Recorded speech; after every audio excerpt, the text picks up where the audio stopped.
तो कौन से ऐसे संकेत है जो रिपोर्ट से पहले आपके शरीर में दिख जाते हैं, कुदरती रूप से ये पूरे के पूरे इंडिकेशन है, कुदरती संकेत है जो आपको अवेयरनेस करने के लिए है, जो आपको सावधान करने के लिए दिखाई देते हैं। आयुर्वेद में चरक संहिता के निदान स्थान में ऐसे संकेत बताए हैं जिसका पूर्व रूप के नाम से आयुर्वेद में वर्णन है। ऐसे हम 10 संकेतों की बात इस वीडियो में करेंगे। सबसे पहले आयुर्वेद में हर एक अंग प्रत्यंग का वर्णन किया गया, और कोई भी रोग आता है तो केवल कोई एक अंग को ही प्रभावित नहीं करता है किंतु पूरी की पूरी बॉडी को प्रभावित करता है। इसके लिए आयुर्वेद कोई एक अंग की सारवार नहीं करता है, एक अंग की दवाई नहीं करता है, पूरे शरीर की दवाई करता है, कोई एक अंग की नहीं। इसके लिए आयुर्वेद में एक्सपर्टीज होती है, वो कोई एक अंग प्रत्यंग की नहीं होती है, पूरे शरीर की होती है, क्योंकि पूरा का पूरा शरीर सेपरेट आइडेंटिटी से नहीं बना है, अपितु एक संपूर्ण आइडेंटिटी है, उसके अलग अलग भाग में विभाजित है, किंतु मुख्य कंट्रोलर एक ही है उसका। तो इसमें सबसे पहला जो हमारा अंग है पूरा का पूरा, उसमें उत्तमांग शिर को माना गया है। यदि डायबिटीज किसी को होने वाली है तो उसका पहला प्रभाव उसके बालों में दिखाई देता है। तो बालों में जटिलता, ऐसा बताया है केशेषु जटिलता, यानी कि के जो बाल है वो रूखे हो जाते हैं, सूखे हो जाते हैं।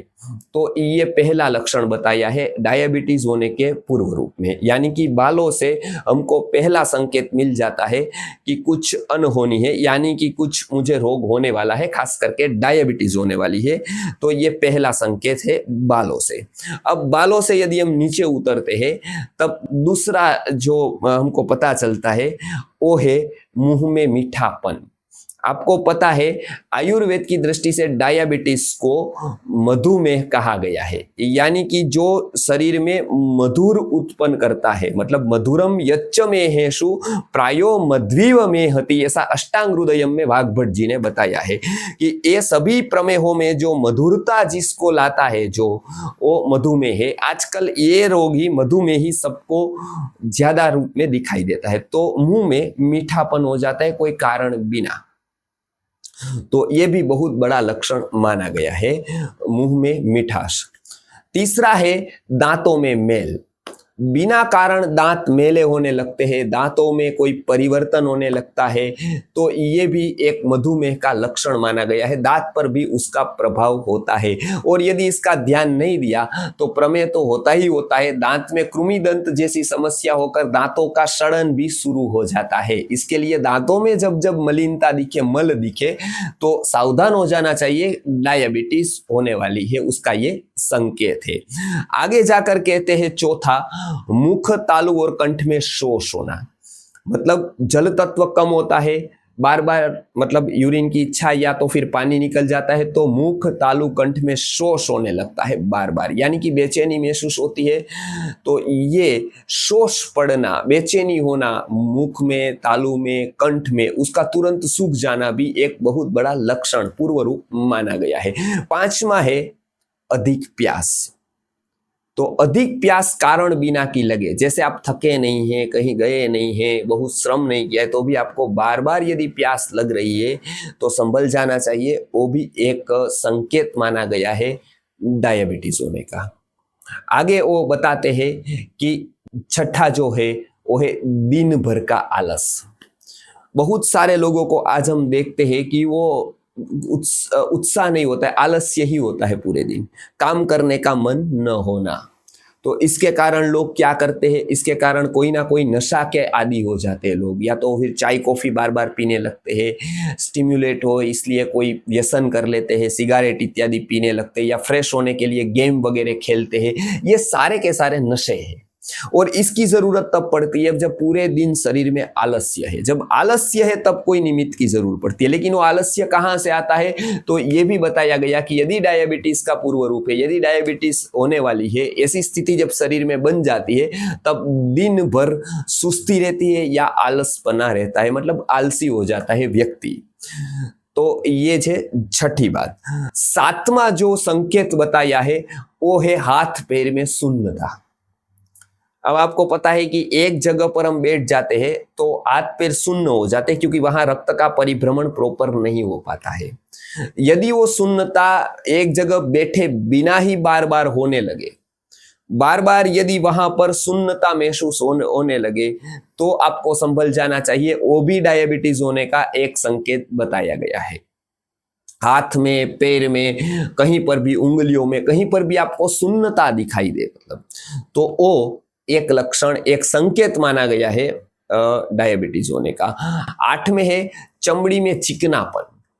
यदि चमड़ी में अननेसेसरी चिकनापन आपको दिखाई दे, तो भी वो मतलब एक माना जाता है एक पूर्व रूप कि वो डायबिटीज होने वाला। चिकनापन के साथ साथ यदि मलाधिक्य, यानी कि पसीना अधिक निकलना, पसीने में बदबू आना, मलों का अधिक प्रवाहित होना, ये सारे के सारे जो यदि दिखाई दे आपको चमड़ी में, बराबर है, तो क्या जानना चाहिए?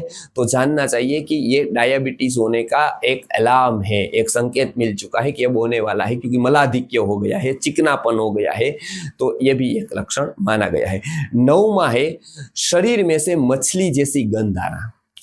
आप मछली जहां रहती है वहां स्थान पर नहीं रहते हो, दूसरे स्थान पर रहते हो, लेकिन जब समुद्र की ओर जाते हो तो मछली की भी एक विशिष्ट गंध आती है, और ऐसी गंध जब शरीर में आने लगे तो क्या होता है? तो ये समझना है कि डायबिटीज होने वाली है। तो आयुर्वेद ने देखो कितना ऋषि मुनियों ने इसका सूक्ष्म तरीके से सोचा है कि एक माइक्रो एनालिसिस किया है। और वो उस समय जब इतना विज्ञान या वैज्ञानिक साधन नहीं थे, वो केवल आत्मशक्ति के द्वारा ये सब लिखा गया है। आज का विज्ञान भी इतना डिटेलिंग नहीं कर सकता है एक एक अंग प्रत्यंग के ऊपर।